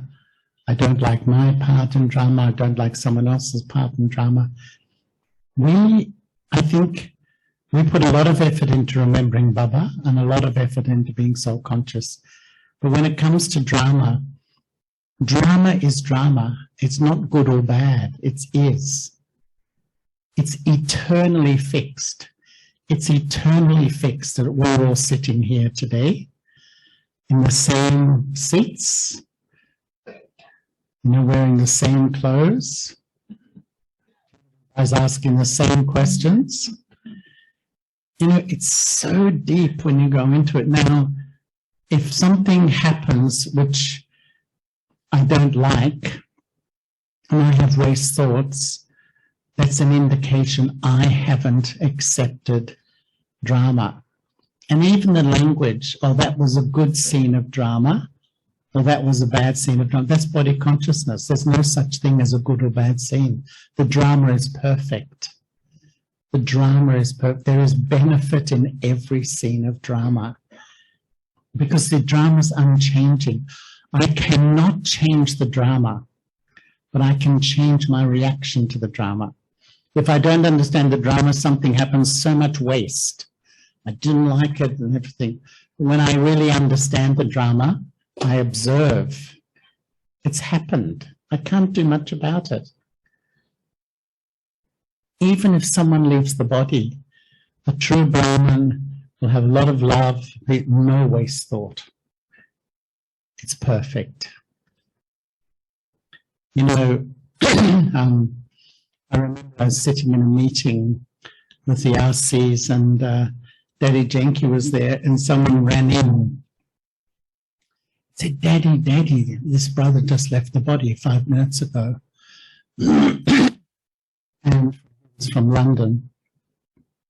And straight away Daddy said, oh, my lovely brother. And she said all his virtues. She didn't say, what happened? What happened? You know how people are? Oh, that's terrible. What happened? This should, you know, that's how human, that's a body conscious. No, straight away. Oh, my lovely brother. Absolutely stable. You know, really, if we're trying to live in a soul-conscious way, Baba, we've got to see how Baba lives life and how he thinks about life and death. Really, and live in that Gyani way, there won't be much waste thought. Won't have waste thought. Now I'm seeing the time and we've got a few more questions. Okay, maybe I cut away. I can answer quickly Yeah. if possible. Is it difficult to have bliss? How can we experience it? Bliss. You know, in India I love the words atindriya sukh, bliss beyond the senses. It's just I absorbed in one, lost in the love of one. And that's the highest and most beautiful experience. You know, when I first started, there was a book called The Illustrations of Raj Yoga. And there's this beautiful picture of a yogi. And rays are coming out of him into his body and into the world. And it's like bliss, you know, I'm just completely absorbed in one. And the incredible, it's a happiness you can never get through the senses. No matter how many beautiful things or beautiful food you'll never get, it's the bliss of being absolutely The happiness of being absolutely in touch with God, in love with God, close to God, just totally in harmony with Baba. It's the highest thing. This question is based on the blind spot talk earlier. Sometimes I try to hide the weakness in a daydream like a perfectionist. Is this really harmful? Sometimes it is writing. I'll get back to this later. Someone wrote this question. I do not know how to interpret this, but anyway, I read it. How to remember the 84 births Baba says? How to experience them? How to remember the 84 births Baba says? How to experience them? I think it's probably best that we can't remember our last 63. Really. I think it's a blessing from life to life we forget. We carry the remnants of our sanskaras.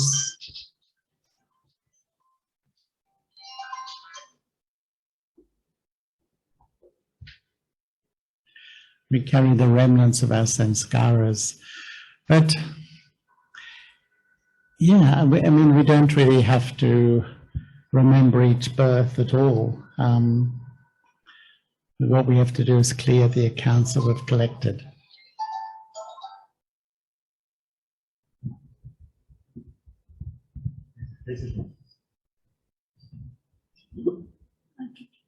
Sometimes I try to hide the weakness in a daydream, like a perfectionist.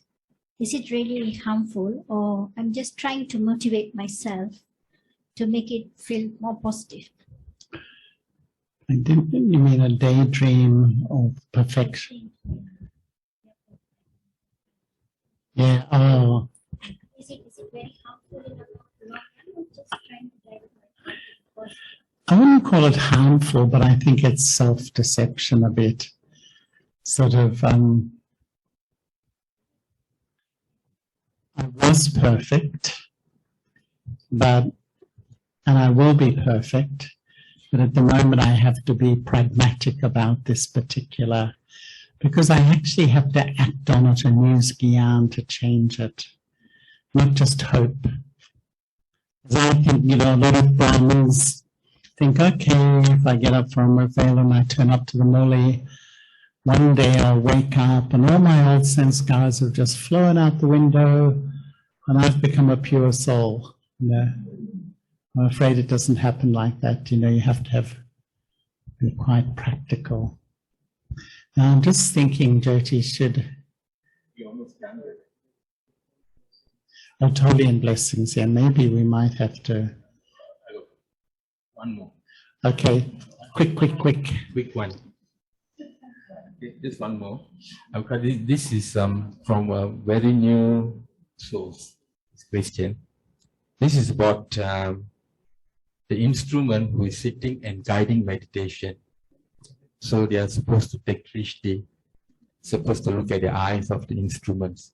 So the question is, if let's say this meditation, this guiding is going on for half an hour, do I have to sit and look at the eye for half an hour? That's the question. That means if I do that, how am I going to connect my intellect to Baba? Yeah? No, you're supposed to. What's the idea of drishti? It's very deep. Because usually when we see people, we think about them. We think about my history with them. We think about defects, etc.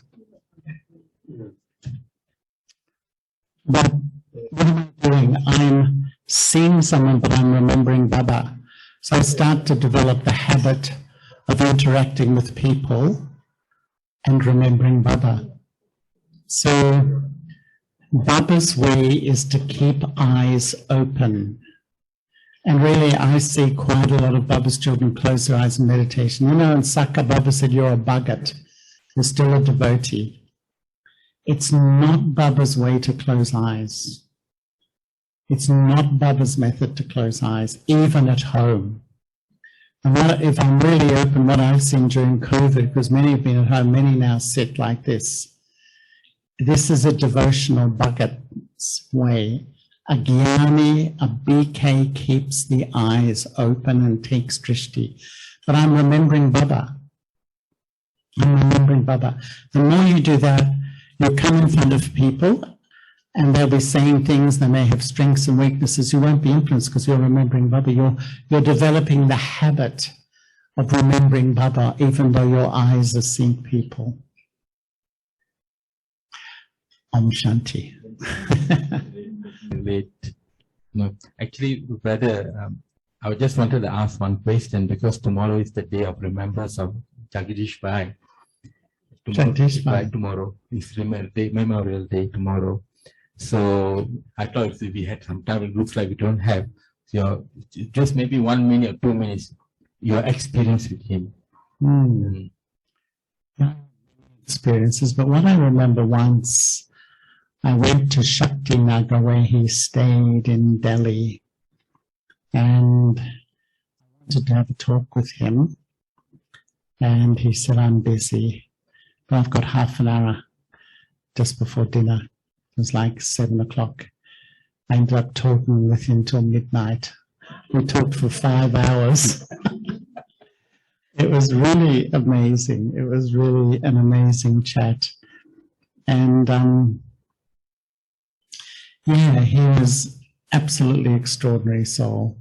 And I think what he tried to do was he wrote 100 books in about 5 or 6 different languages. He was absolutely extraordinary. And Baba said, you know, he's Vyas, he's the one who's going to write the scriptures. But you know what he once said? He said, I think I've done more bad karma than any other soul, because I wrote all that stuff in the scriptures that led everyone astray. He used to say this, and I have to do more service than anybody, because he wrote all those books. Very lovely brother. Okay, thank you very much, brother. And so next, we have just got the next event will be the blessings. Huh? Okay, so I'd like whoever's in charge to take.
When you are weary, here's what I'll do.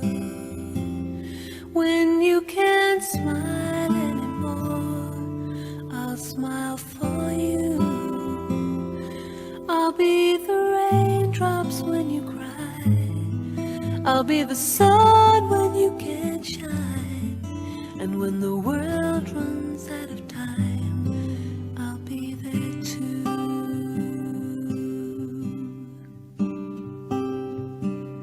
Too many people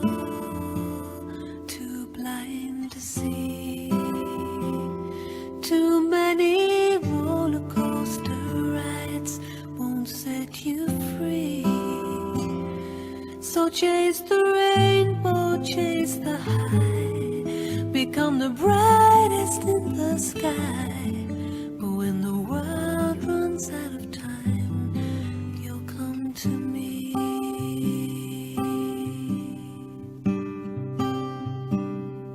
And I'll be waiting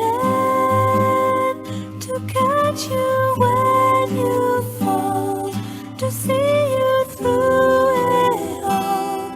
Don't turn your face away from me, 'cause I'll be waiting all through eternity. I'll be there patiently. Don't take your love away from me. When you feel helpless, when you are low, I'll be the light upon the path to guide you home. I'll fill the spaces in your heart. I will remind you who you are. And when you shine just like a star, I'll let you go.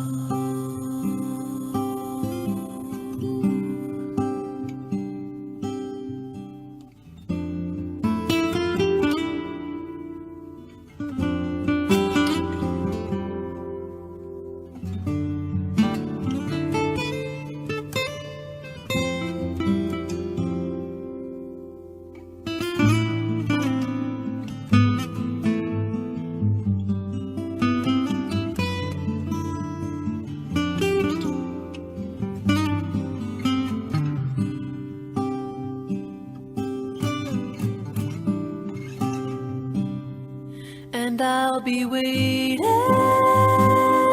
to catch you when you fall, to see you through it all. Don't turn your face away from me, 'cause I'll be waiting all through eternity. I'll be there patiently. Don't take your love away from me. When you are weary, here's what I'll do. When you can't smile anymore, I'll smile for you. I'll be the raindrops when you cry. I'll be the sun when you can shine. And when the world runs out of time, I'll be there too. When the world runs out of time, I'll be there too.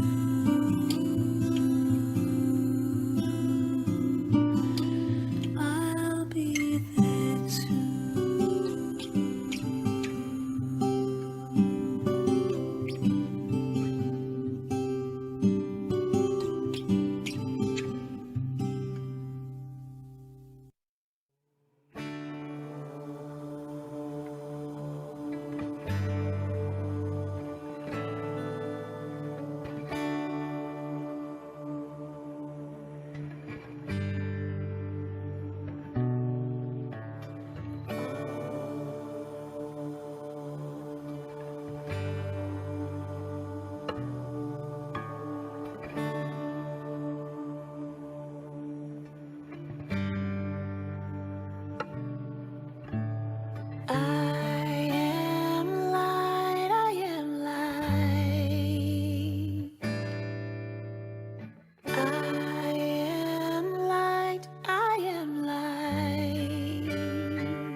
The things my family did, I am not the voices in